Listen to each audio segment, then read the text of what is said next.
clipping your lead onto the collar.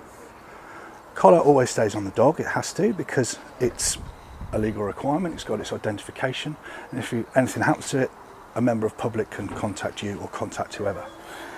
However, when we clip the lead onto the collar that always stays there, we risk sliding back into harness territory when we're teaching a young dog to walk to heel correctly.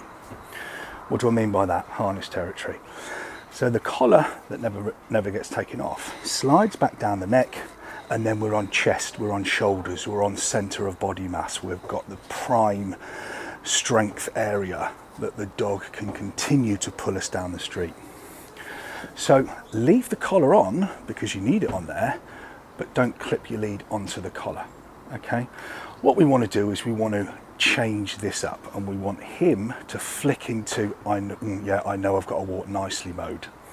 It's exactly like you putting a harness on a sight-seeing dog, or a dog for a disability, or a dog to help a blind person see.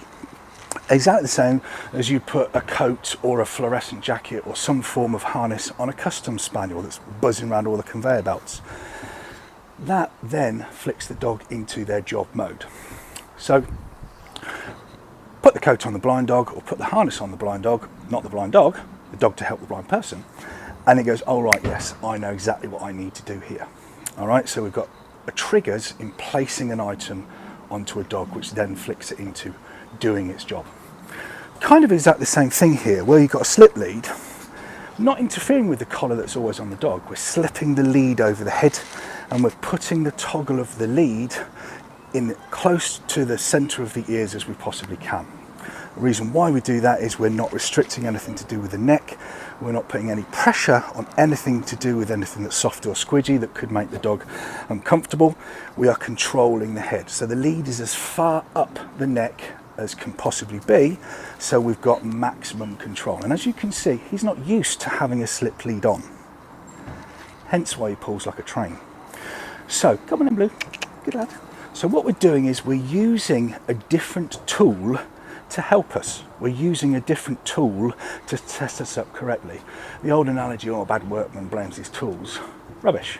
Because if you can find a tool and use a tool and utilise a tool to teach a more positive, effective lesson, use it. Come on in. So what we're doing is, as we always do, we trot up and down and up and down, heel.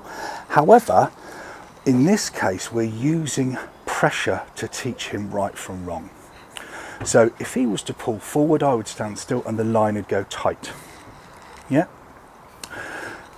We want him to do two things, or one of two things. Take the tension off of the line himself by stepping back into the correct position of heel, or look at us and go, what have you stopped for? If he's looking at us, then we can engage him and give him a command to then get him back in the correct position. If he does both of those things, then it's Christmas. So we're going to literally continue with this German Shepherd here, up and down and up and down. As soon as he starts getting a little bit pulley, I'm just going to stop, the line will go tight, and then he will step back to correct himself. Heel, good lad, good boy. Turning outwards, turning inwards, turning left, turning right. Good lad. But as you can see, nice and relaxed posture, nice and relaxed lead. And this goes as well for him lagging behind. So not all about him pulling forward. Come on in. Good boy. Bit of encouragement there just to keep him in the correct place and the correct position. Good boy. But all the time I'm doing this, and all the time, good boy, he is in the correct position, I'm just giving a reminder to him that one, I'm in charge, and two, he is on a lead. Little check, little check, little check. Heel. Every 8 to 10 seconds. Good boy. As we always do with every new skill that we're teaching, very, very low stimulated environment, no distractions. Good boy, he's just starting to switch off now. I can feel him putting pressure against me. So I'm just going to walk out in a straight line here, just to let him stretch his legs a little bit. But as you can see, heel, distracted there by that dog in the kennel. Yeah, good lad, good boy, good boy. And I'm not dragging him around me, he's doing that because he's now learnt the correct position to be in when I tell him to heel.